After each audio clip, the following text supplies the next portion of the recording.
Hello students, आज की class में हम देखेंगे पॉलिनोमियल का पार्ट 2, जिसमें हम कुछ स्पेशल केस देखेंगे। जैसे स्पेशल केस में क्या होगा देखते हैं। स्पेशल केस में जैसे हम बात करेंगे ज़ीरो पॉलिनोमियल क्या होता है। अगर हम स्पेशल केस की बात करें तो स्पेशल केस में एक केस आता है जिसको हम बोलते हैं ज़ीरो पॉलिनोमियल। ये ज़ीरो पॉलिनोमियल क्या होता है, जैसे मैंने एक एग्जांपल लिया, p means polynomial of variable x is equal to 0। मैंने मान लिया कि ये क्या है, इस पॉलिनोमियल ऑफ वेरिएबल x की वैल्यू क्या है, 0, राइट। अच्छा, ये 0 कैसे आएगा, एक एग्जांपल से देखते हैं, एक समझते हैं। जैसे मैंने आपको बताया था कांस्टेंट टर्म क्या होता है। कांस्टेंट टर्म में हमने माना था कि जैसे कोई भी डिजिट हो सकती है, 1 2 3 4 एटसेट्रा, कोई भी डिजिट हम रख लेते हैं, उसको हम बोलते हैं कांस्टेंट टर्म। अगर मैं इस कांस्टेंट टर्म की बात करता हूं तो मैंने आपको ये भी बताया था कि जैसे अगर मैं 1 लिखता हूं तो इसका मतलब है वेरिएबल की पावर को मैं 0 रख के भी इसको सॉल्व कर सकता हूं। मैंने आपको बताया था कि x टू द पावर 0 है तो उसकी वैल्यू कितनी होती है, 1 होती है। ये चीज़ मैंने आपको पहले बताया है। अगर मैं यहां पर रखता हूं तो 1 इंटू 1 की वैल्यू कितनी हो जाएगी, 1। अगर मैं इस केस में रखूं 2 into X to the power 0, X to the power 0 equal to 2 into 1 equal to कितना हो जाएगा, 2, राइट। लेकिन इस केस में नहीं होगा, इस केस में नहीं होगा, ज़ीरो पॉलिनोमियल के केस में नहीं होगा। क्यों नहीं होगा, मैं मानता हूं कि यहां पर जो वैल्यू होगी, वेरिएबल की पावर आप कुछ भी रख लो, वेरिएबल की पावर आप चाहे x टू द पावर 1 रख लो, 0 रख लो, 2 रख लो, x टू द पावर 3 रख लो, या फिर x टू द पावर आप n रख लो, कुछ भी आप वैल्यू रख लीजिए। लेकिन जब भी ये वैल्यू 0 के साथ मल्टीप्लाई होगी, जब भी ये 0 के साथ मल्टीप्लाई होगी, इसका मतलब है 0 इंटू 1 की वैल्यू क्या हो जाएगी, 0, राइट। 0 के साथ x to the power 2 multiply कर लो, 0 into X to the power 2 equal to कितना हो जाएगा, 0। इसको हम क्या बोल सकते हैं, इसको हम बोल सकते हैं नॉट डिफाइन भी बोला जाता है। इसको क्या बोल सकते हैं, नॉट डिफाइन, नॉट डिफाइन के भी नाम से भी जाना जाता है। आप इस चीज का ध्यान रखें। ओके, तो आपको ये क्लियर है। चलिए नेक्स्ट टॉपिक पे चलते हैं, राइट। बात करते हैं कुछ स्पेशल केसेस के अलावा। अब हम बात करते हैं इसको हम रिकॉग्नाइज कैसे करेंगे। जैसे कि हमने कुछ रूल्स पढ़े, ठीक है, कुछ रूल्स हमने पढ़ा on the basis of number of terms, या फिर हमने पढ़ा on the basis of degree polynomials होते हैं। अब उसको हम पढ़ेंगे, उस पर हम कुछ एग्जांपल्स करेंगे, कुछ एग्जांपल्स को सॉल्व करते हैं। चलिए बात करते हैं, सबसे पहले कुछ क्वेश्चन सॉल्व करते हैं। आइडेंटिफाई करिए, identify the polynomials on the basis of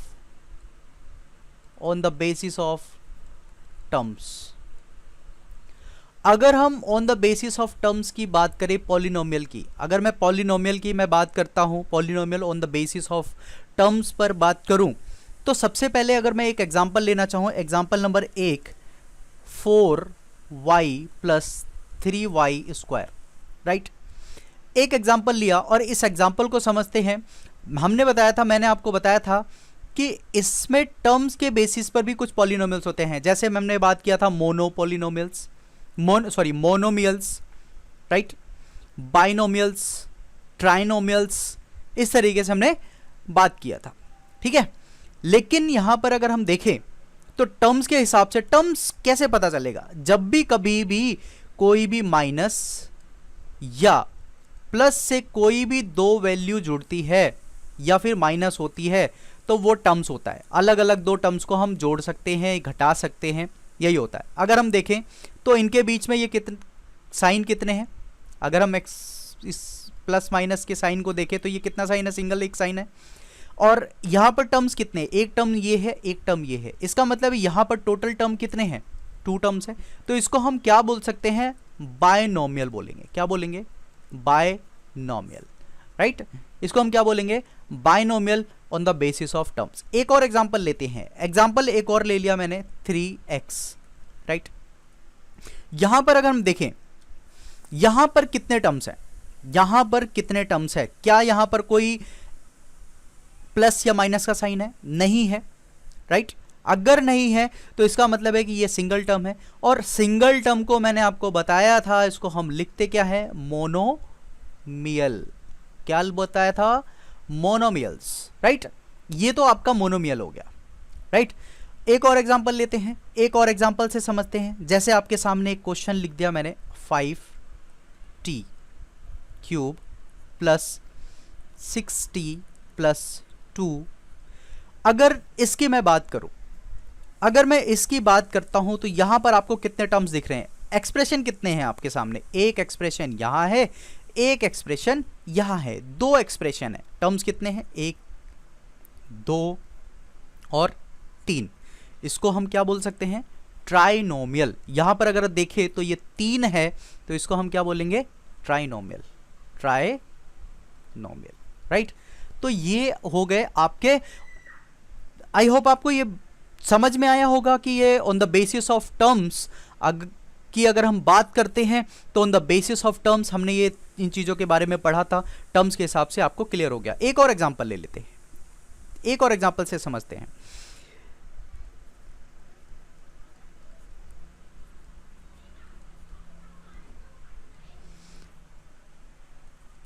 इसकी मैं बात करता हूं। अगर मैं इसकी बात करूं तो इसमें कितने टर्म्स आपको दिख रहे हैं? एक टर्म, दो टर्म, तीन टर्म, ठीक है? तो ये 3 टर्म्स है, तो इसको भी क्या बोलेंगे? ट्राइनोमियल बोलेंगे। क्या बोलेंगे? Trinomial, right? तो ये भी आपका क्या है? ट्राइनोमियल है, और ये चीज आपको समझ में आई होगी। चलिए आगे देखते हैं। सेकेंड टाइप क्या है? On the basis of degree, ठीक है? On the basis of degree पर हम बात करेंगे, ठीक है?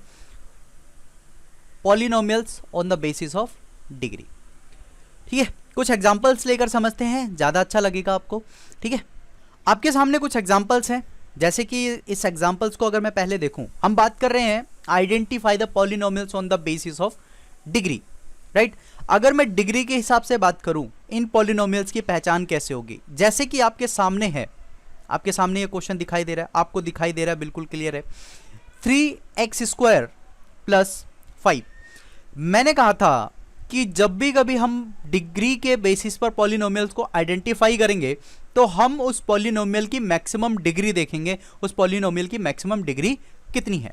अगर मैं इस पॉलिनोमियल की बात करूं, अगर मैं इस पॉलिनोमियल की बात करूं, इस पॉलिनोमियल में जो वेरिएबल है, इसको मैं लिख सकता हूं polynomial of variable x equal to 3x² plus 5। अगर मैं इस वेरिएबल की बात करूं, यहां पर इस वेरिएबल की बात करूं, यहां पर कितना है? 3x² प्लस यहां कितना है? x⁴, right? यहां पर भी वेरिएबल क्या है? x है। यहां पर भी वेरिएबल क्या है? x है। मैंने आपको पहले बताया हुआ है कि अगर मैं इस 5 के साथ में x की पावर 0 रख सकता हूं, क्योंकि ये 5 की वैल्यू ये 1 हो जाएगा और ये कितना हो जाएगा? टोटल 5 हो जाएगा, राइट? अगर हम देखें तो इसकी मैक्सिमम पावर कितनी है? इसकी मैक्सिमम पावर कितनी है? 2 है, राइट? इसकी मैक्सिमम पावर कितनी है? इसकी देखें तो इसकी पावर कितनी है? 0 है। तो इन दोनों में इन दोनों वेरिएबल्स के ऊपर, इन वेरिएबल के ऊपर इनकी मैक्सिमम जो पावर दिख रही है आपको, वो मैक्सिमम पावर 2 है। और मैंने आपको बताया था कि अगर किसी भी पॉलिनोमियल की पावर मैक्सिमम पावर 2 होती है तो उसको हम क्या बोलते हैं? क्वाड्रेटिक पॉलिनोमियल बोलते हैं। क्या बोलते हैं? क्वाड्रेटिक पॉलिनोमियल, ठीक है? पॉलिनोमियल। और मैंने इसको रिप्रेजेंट करने का भी आपको तरीका बताया था कि इसको कैसे रिप्रेजेंट करते हैं। ax² plus bx plus c, इसको लिखने का ये सही तरीका होता है, राइट?